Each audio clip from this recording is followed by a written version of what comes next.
여러분은 학창시절 어떤 규칙들이 가장 숨막혔나요? 남자는 3mm 반삭, 여자는 귀 및 3cm 단발. 매일 아침 교문 앞에서 벌어지던 두발 단속 전쟁을 기억하십니까? 대체 왜 국가는, 학교는 그렇게까지 우리의 머리카락 길이에 집착했던 걸까요? 지금부터 우리가 겪었던 황당하고 기묘했던 학교 규칙들의 봉인을 해제합니다.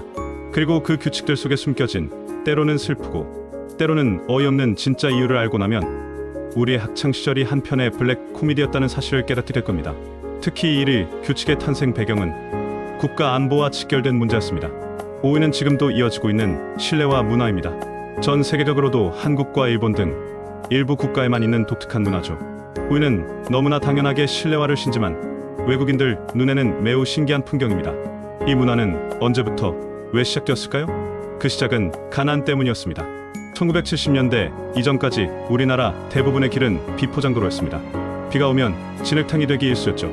학생들이 흙 묻은 신발을 그대로 신고 교실에 들어오면 교실 바닥은 순식간에 흙먼지로 가득했습니다. 당시에는 난방과 청소가 모두 열악했기 때문에 위생 문제를 해결하고 청소의 어려움을 덜기 위해 실내에서 깨끗한 신발로 갈아 신는 문화가 시작된 것입니다. 지금은 당연해 보이지만 사실은 더 깨끗하고 건강한 환경을 위한 조상들의 현실적인 지혜였던 셈입니다. 4위는 교복입니다. 지금은 대부분 교복을 입지만 1983년부터 몇 년간 교복이 완전히 사라졌던 교복 자율화 시기가 있었다는 사실 알고 계셨나요?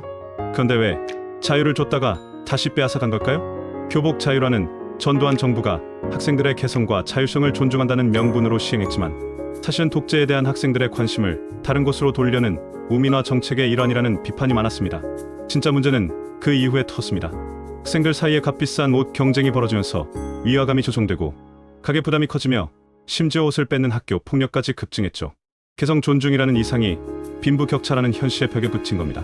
결국 모두가 똑같은 옷을 입어 평등해야 한다는 여론이 다시 힘을 얻어 1986년부터 교복은 부활하게 됩니다.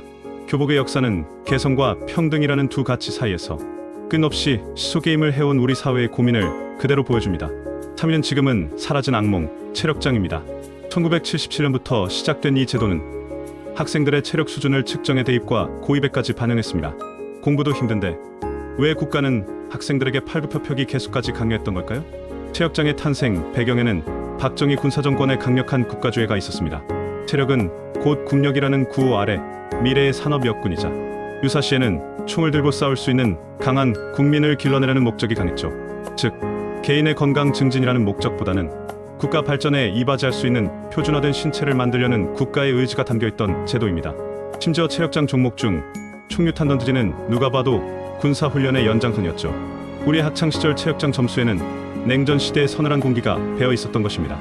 2위는 대한민국 학생들의 저녁을 빼앗아간 야간 자율학습, 즉 야자입니다.